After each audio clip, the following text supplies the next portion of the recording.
Hello, Internet. It's around 8 o'clock on Wednesday that I'm going to post this. I'm recording it early because I got to go do other stuff this evening, but I didn't want to miss a night of reading to you from The Lost Princess of Oz, the 10th book in the Oz saga. There are 14 books in total, so my goodness, we're closing in on the end of this whole thing.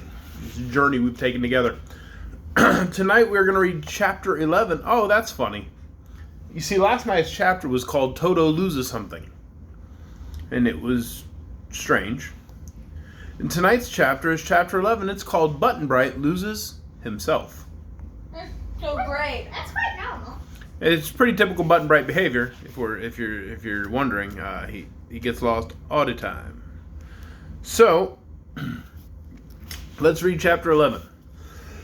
The Patchwork Girl, who never slept and who could see very well in the dark, had wandered among the rocks and bushes all night long, with the result that she was able to tell some good news the next morning. "Over the crest of the hill before us," she said, "is a big grove of trees of many kinds, on which all sorts of fruits grow. If you will go there, you will find a nice breakfast awaiting you." This made them eager to start, so as soon as the blankets were folded and strapped to the back of the sawhorse, they all took their places on the animals and set out for the big grove Scraps had told them of. As soon as they got there, over the brow of the hill, they discovered it to be a really immense orchard, extending for miles to the right and left of them. As their way led straight through the trees, they hurried forward as fast as possible. The first trees they came to bore quinces, which they did not like. Then there were rows of citron trees, then crab apples, and afterwards limes and lemons. But beyond these they found a big grove of golden oranges, juicy and sweet, and the fruit hung low on the branches so they could pluck it easily. They helped themselves freely, and all ate oranges as they continued on their way.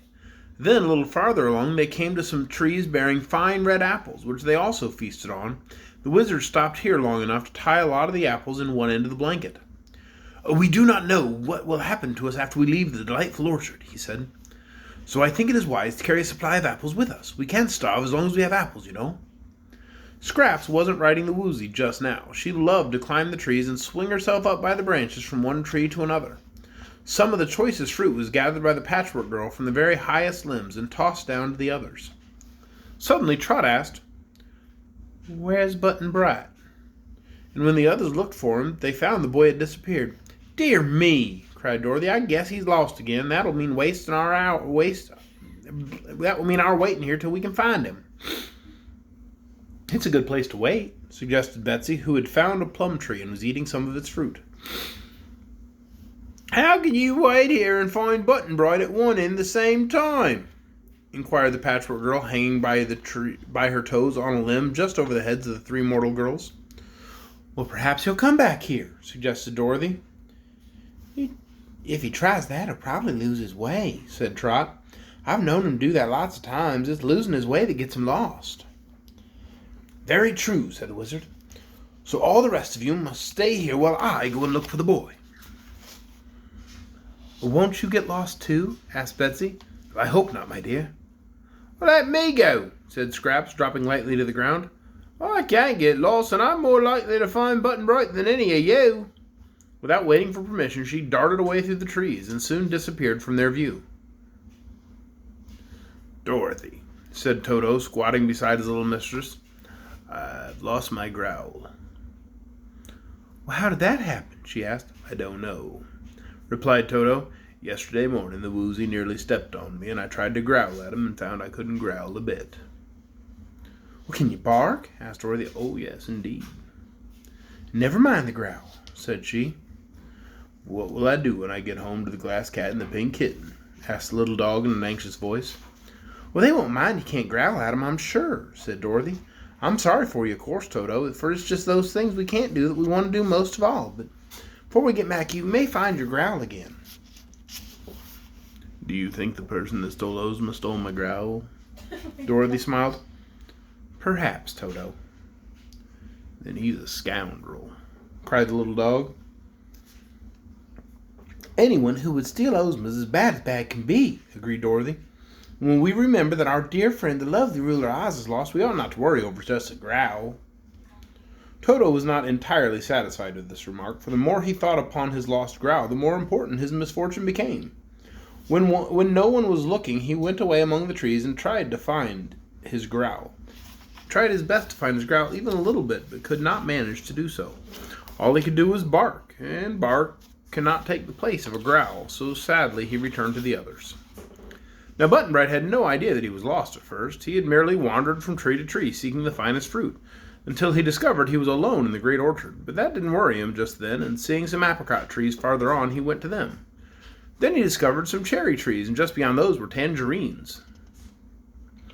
"Well, we found most every kind of fruit but peaches," he said to himself, "so I guess there are peaches here too if I can find the trees." He searched here and there, paying no attention to his way, until he found the trees surrounding him bore only nuts. Here he put some walnuts in his pocket and kept on searching, and at last, right among the nut trees, he came upon one solitary peach tree. It was a graceful, beautiful tree, but although it was thickly leaved, it bore no fruit except one large, splendid peach, rosy-cheeked and fuzzy, and just right to eat.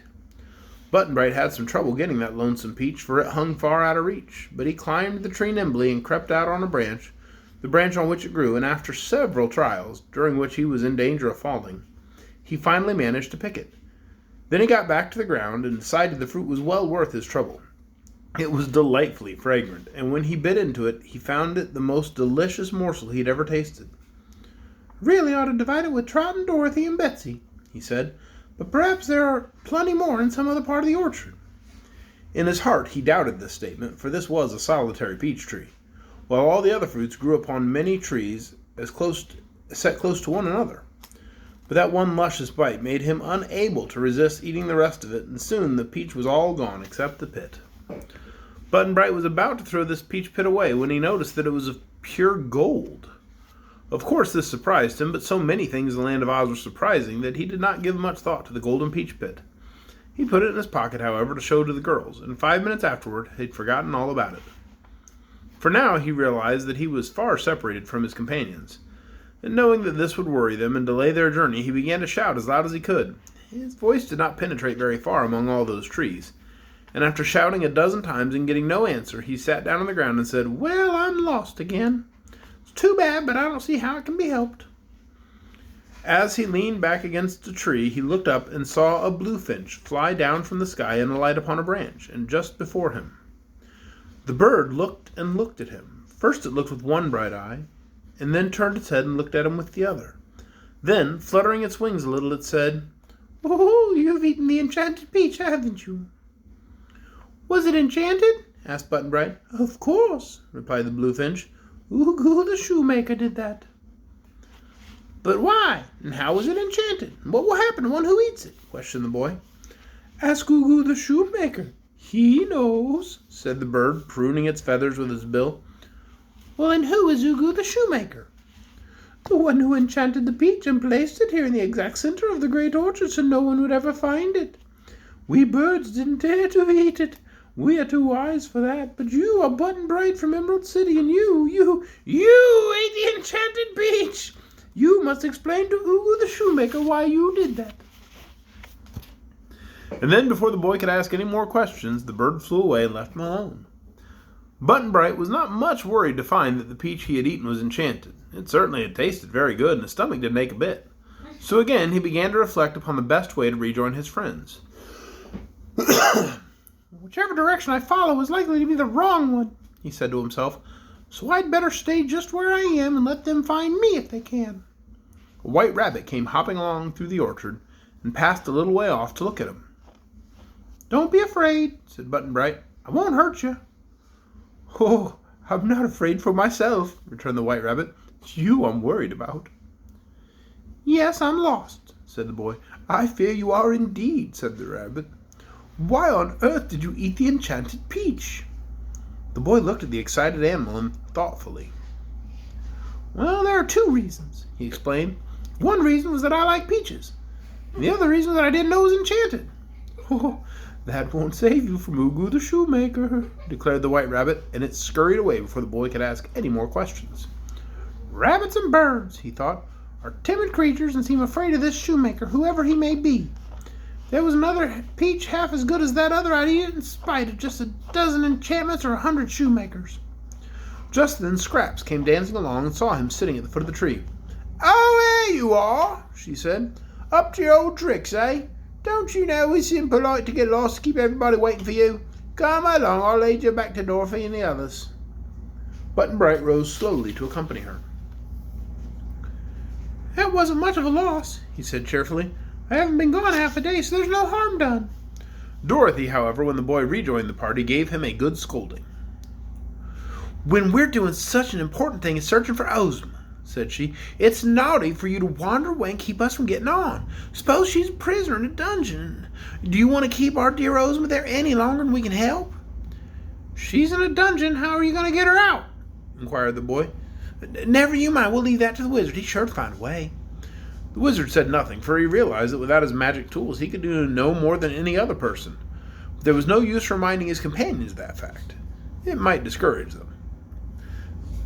"The important thing just now," he remarked, "is to find Ozma, and, as our party is again happily reunited, I propose we move on." As they came to the edge of the great orchard, the sun was setting, and they knew it would soon be dark, so it was decided to camp under the trees, as another broad plain was before them. The wizard spread the blankets on a bed of soft leaves, and presently all of them, except Scraps and the Sawhorse, were fast asleep. Toto snuggled close to his friend the lion, and the Woozy snored so loudly the Patchwork Girl covered his square head with her apron to deaden the sound. And that is the end of Chapter 11, Button-Bright Loses Himself. Tomorrow night we're going to have Chapter 12, 8 o'clock Facebook Live, The Sorrover of Herku. I have no idea what that's going to be about, but we'll find out together tomorrow night. I hope you join us then. Good night, everyone.